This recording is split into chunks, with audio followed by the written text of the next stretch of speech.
Halo teman-teman semua, dan selamat datang di Relaktivitas. Kali ini bagian gue yang solo, yang single, ngebahas tentang sesuatu hal yang akan lumayan membakar semangat kalian untuk bersikap. Kali ini gue pengen membahas tentang rasa kebencian, rasa yang ada, rasa yang muncul, dan rasa yang hadir sebagai bentuk kekecewaan, ambisi, amarah, dan lain sebagainya. Ya, gue pengen mengatakan dari awal nih, sebelum kalian memulai, gue ingin mengatakan bahwa dibenci itu menguntungkan. Wah, ini akan menjadi sesuatu yang apa sih, kok dibenci menguntungkan sih? Betul teman-teman, gak ada orang yang mau dibenci, gak ada orang yang pengen tidak disukai, gak ada orang yang pengen dilihat menyebalkan oleh orang lain. Gak ada, semua dari kita, semua secara keseluruhan rata-rata pengen disukai. Tapi pertanyaannya adalah, apakah semua orang akan disukai? Jawabannya adalah tidak. Kita ambil gambaran seorang, ya nggak usah kayak gue dah, orang yang memang punya banyak kekurangan dan lain sebagainya. Kita ambil contoh Nabi Muhammad, atau dalam konteks lain Yesus Kristus, atau dalam konteks lain Mahatma Gandhi, atau Pak Jokowi, atau mungkin Pak Soeharto, Soekarno, atau bahkan para pendiri bangsa atau siapapun itu yang dikenal dengan kepribadian yang baik, kepribadian yang lugas, kepribadian yang mengambil suatu kebijakan dengan bijak, itu tetap memiliki haters atau pembenci. Jadi bencinya orang lain itu tidak bisa kita yang kontrol kan. Itu satu hal yang pasti. Nah, gue pengen narik sudut pandang bahwa karena selama ini kita menganggap dibenci itu sebagai sesuatu yang selalu merugikan. Ketika kita dibenci, otomatis kita nggak punya akses dong buat ini. Kita dibenci, berarti kita nggak bisa dong melakukan A. Kita tidak bisa dong mengakses B dan lain sebagainya. Salah? Nggak. Ada benarnya juga. Tapi gue bakal buka sudut pandang kita menjadi lebih luas. Itu.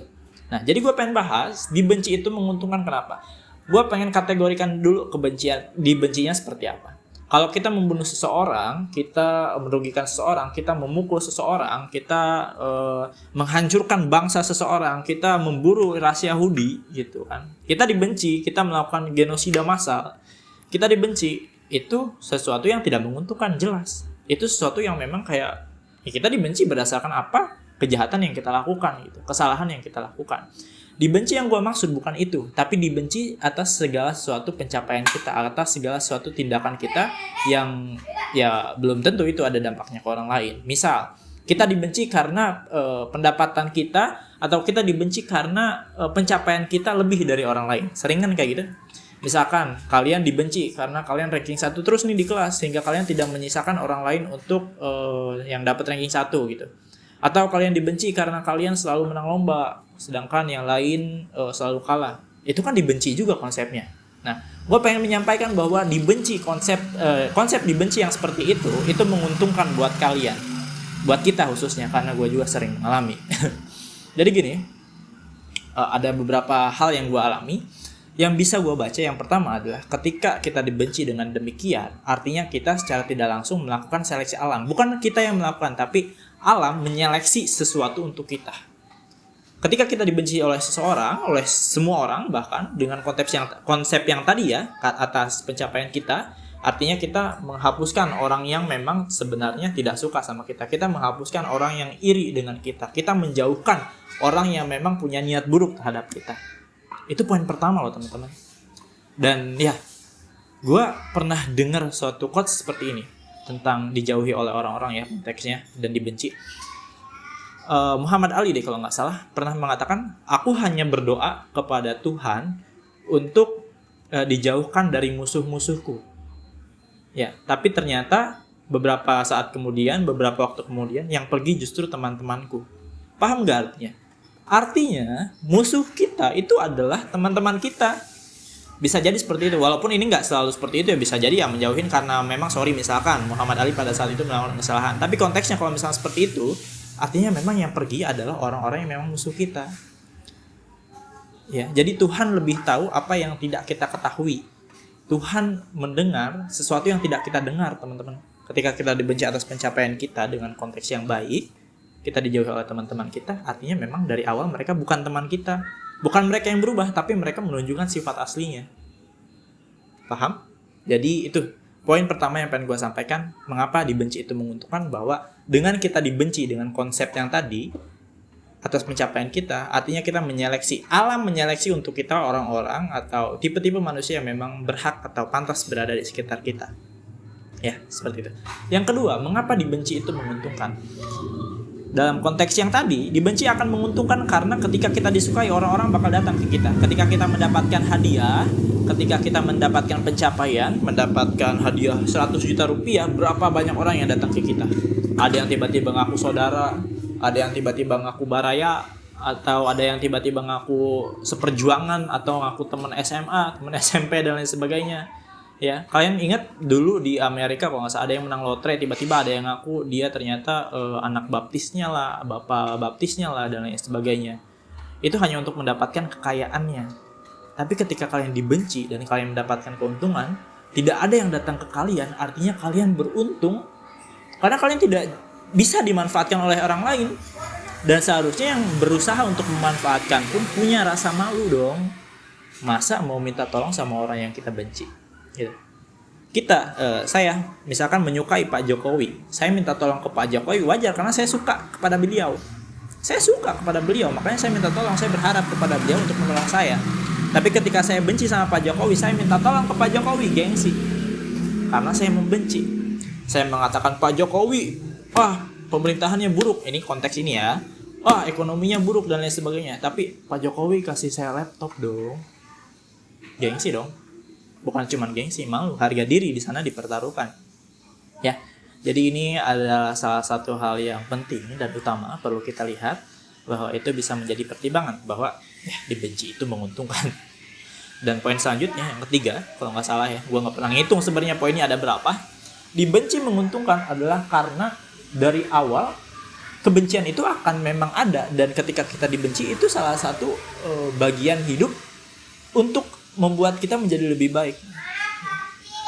Banyak orang yang bersemangat karena mereka disupport, betul. Ayo Rul, semangat. Kamu harus jadi orang yang pintar. Kamu harus jadi orang yang berprestasi.